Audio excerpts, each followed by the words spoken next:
A minha alma apega-se a ti, a tua destra me ampara. Salmo 63, versículo 8. O Evangelho nos ensina a doutrina da graça proveniente, que significa simplesmente que antes de um homem poder buscar a Deus, Deus tem que buscá-lo primeiro.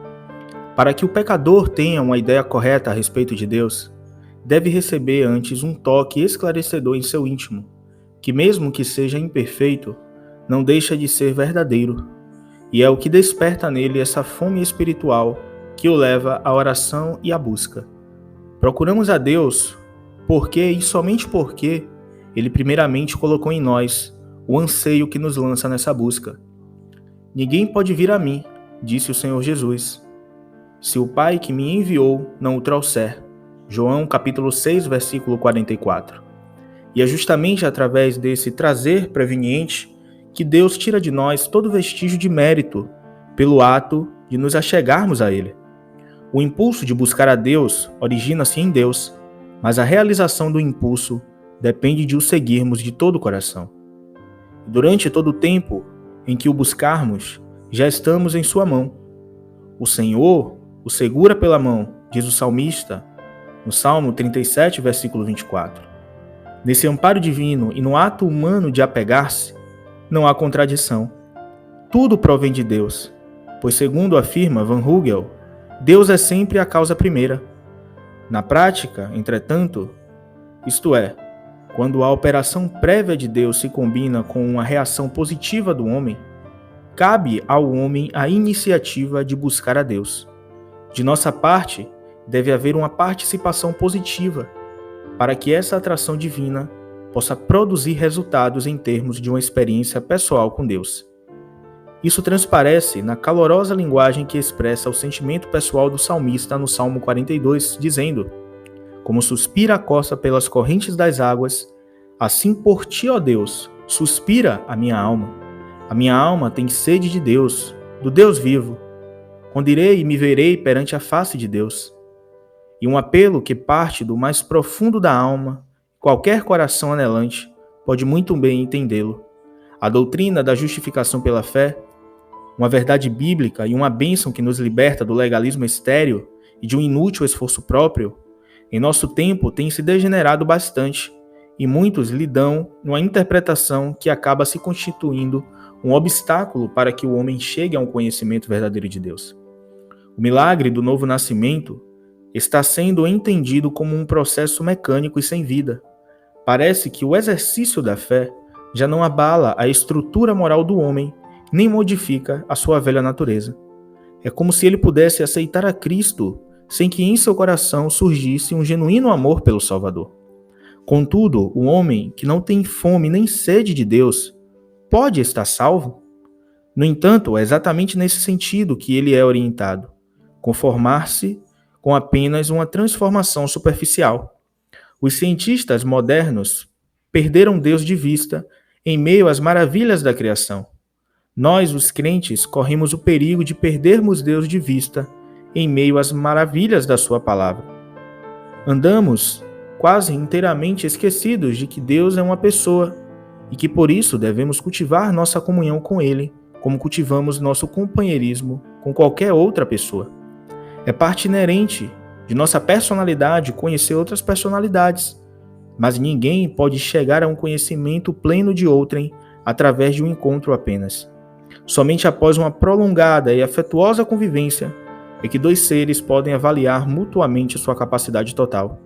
Todo contato social entre os seres humanos consiste de um reconhecimento de uma personalidade para outra e varia desde um esbarrão casual entre dois homens até a comunhão mais íntima de que é capaz a alma humana. O sentimento religioso consiste, em sua essência, numa reação favorável das personalidades criadas para com a personalidade criadora. E a vida eterna é esta, que te conheçam a ti, o único Deus verdadeiro, e a Jesus Cristo, a quem enviastes. Deus é uma pessoa, e nas profundezas de sua poderosa natureza, ele pensa, deseja, tem gozo, sente, ama, quer e sofre como qualquer outra pessoa.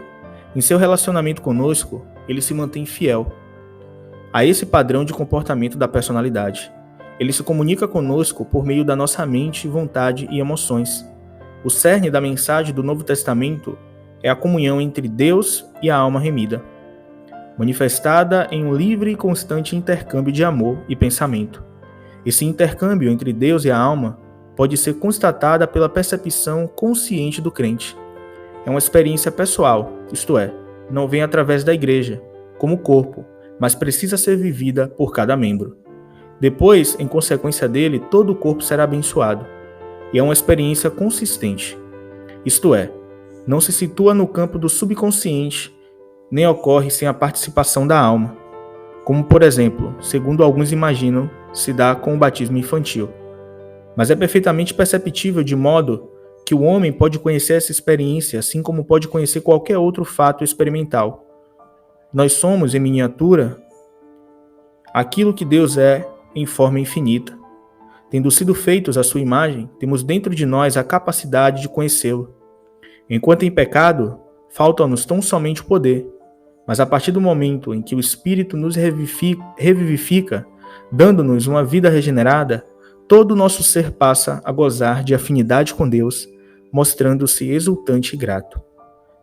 Isso é este nascer do Espírito sem o qual não podemos ver o reino de Deus. Entretanto, isso não é o fim, mas apenas o começo, pois é a partir daí que o nosso coração inicia o glorioso caminho da busca, que consiste em penetrar nas infinitas riquezas de Deus. Posso dizer que começamos neste ponto, mas digo também que o homem nenhum já chegou ao final dessa exploração, pois os mistérios da Trindade são tão grandes e insondáveis que não têm limite nem fim. Encontrar-se com o Senhor e mesmo assim continuar a buscá-lo é o paradoxo da alma que ama a Deus. É um sentimento desconhecido daqueles que se satisfazem com pouco, mas comprovado na experiência de alguns filhos de Deus que têm um coração abrasado.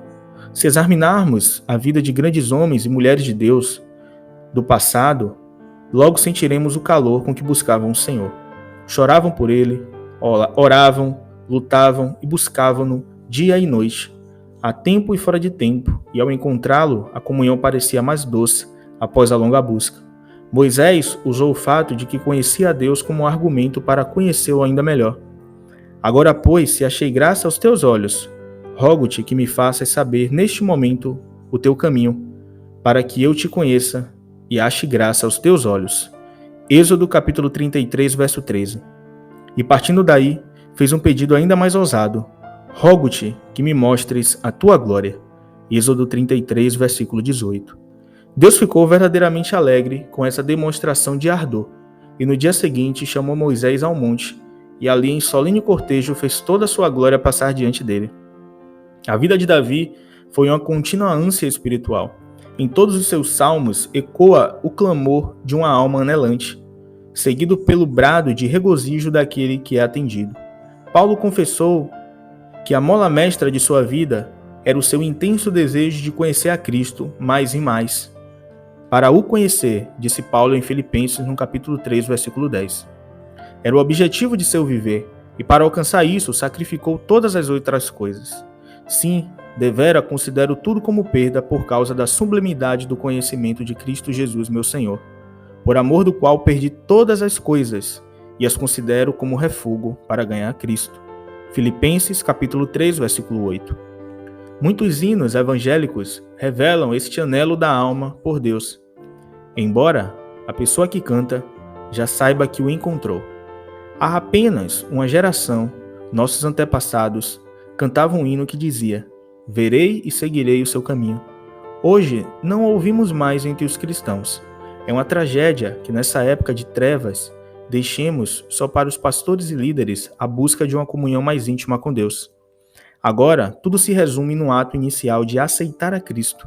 A propósito, essa palavra não é encontrada na Bíblia. E daí por diante, não se espera que o convertido almeje qualquer outra revelação de Deus para sua alma. Estamos sendo confundidos por uma lógica espúria que argumenta que se já encontramos o Senhor, não temos mais necessidade de buscá-lo. Esse conceito nos é apresentado como sendo o mais ortodoxo e muitos não aceitariam a hipótese de um crente instruído na palavra pudesse crer de outra forma. Assim sendo, todas as palavras de testemunho da igreja que significam adoração, busca e louvor são friamente postas de lado. A doutrina que fala de uma experiência do coração, aceita pelo grande contingente dos santos que possuíam um bom perfume de Cristo, hoje é substituída por uma interpretação superficial das Escrituras, que sem dúvida soaria como muito estranha para Agostinho, Rutherford ou Brainerd. Em meio a toda essa frieza, existe ainda alguns. Alegro-me em reconhecer que jamais se contentarão com essa lógica superficial. Talvez até reconheçam a força do argumento, mas depois saem em lágrimas à procura de algum lugar isolado a fim de orarem. Ó Deus, mostra-me a tua glória. Querem provar, ver com os olhos do íntimo quão maravilhoso Deus é. E meu propósito, instalar nos leitores um anseio mais profundo pela presença de Deus. É justamente a ausência desse anseio que nos tem conduzido a esse baixo nível espiritual que precisamos em nossos dias. Uma vida cristã estagnada e infrutífera é resultado da ausência de uma sede maior de comunhão com Deus. A complacência é inimigo mortal do crescimento dos cristãos. Se não existir um desejo profundo de comunhão, não haverá manifestação de Cristo para o seu povo. Ele espera que o procuremos. Infelizmente, no caso de muitos crentes, é em vão que essa espera se prolongue. Cada época tem suas próprias características. Nesse exato instante, encontramos-nos em um período de grande complexidade religiosa. A simplicidade existente em Cristo raramente se acha entre nós. Em lugar disso, vêm-se apenas programas, métodos, organizações e um mundo de atividades animadas que ocupam tempo e atenção, mas que jamais podem satisfazer a fome da alma. A superficialidade de nossas experiências íntimas, a forma vazia de nossa adoração e aquela servil imitação do mundo que caracterizam nossos métodos promocionais, tudo isso testifica que nós, em nossos dias, conhecemos a Deus apenas imperfeitamente e que raramente experimentamos a sua paz. Se desejamos encontrar a Deus em meio a todas as exteriorizações religiosas, primeiramente temos que resolver buscá-lo e daí por diante prosseguir no caminho da simplicidade. Agora, como sempre o fez, Deus revela-se aos pequeninos e se oculta daqueles que são sábios e prudentes aos seus próprios olhos. É mister que simplifiquemos nossa maneira de nos aproximar dele. Urge que fiquemos tão somente com o que é essencial. E felizmente, bem poucas coisas são essenciais. Devemos deixar de lado todo o esforço para impressioná-lo e ir a Deus com a singeleza de coração da criança. Se agirmos dessa forma, Deus nos responderá sem demora. Não importa o que a igreja e as outras religiões digam. Na realidade, o que precisamos é de Deus mesmo. O hábito condenável de buscar a Deus e é o que nos impede de encontrar o Senhor na plenitude de sua revelação. É no conectivo que reside toda a nossa dificuldade. Se omitíssemos esse "e", em breve acharíamos o Senhor, e nele encontraríamos aquilo porque intimamente sempre anelamos. Não precisamos temer que, se visarmos tão somente a comunhão com Deus, estejamos limitando nossa vida ou inibindo os impulsos naturais do coração. O oposto é que é verdade, convém-nos perfeitamente fazer de Deus o nosso tudo, concentrando-nos nele e sacrificando tudo por causa dele. O autor do estranho e antigo clássico inglês, A Nuvem do Desconhecimento, dá-nos instruções de como conseguir isso. Diz ele: eleve seu coração a Deus no impulso de amor. Busque a ele e não suas bênçãos. Daí por diante, rejeite qualquer pensamento que não esteja relacionado com Deus. E assim, não faça nada com sua própria capacidade, nem segundo a sua vontade, mas somente de acordo com Deus. Para Deus, esse é o mais agradável exercício espiritual. Em outro trecho, o mesmo autor recomenda que em nossas orações nos despojemos de todo o empecilho, até mesmo de nosso conhecimento teológico, pois lhe basta a intenção de dirigir-se a Deus sem qualquer outro motivo, além da pessoa dele. Não obstante, sob todos os seus pensamentos, aparece o alicerce firme da verdade neotestamentária.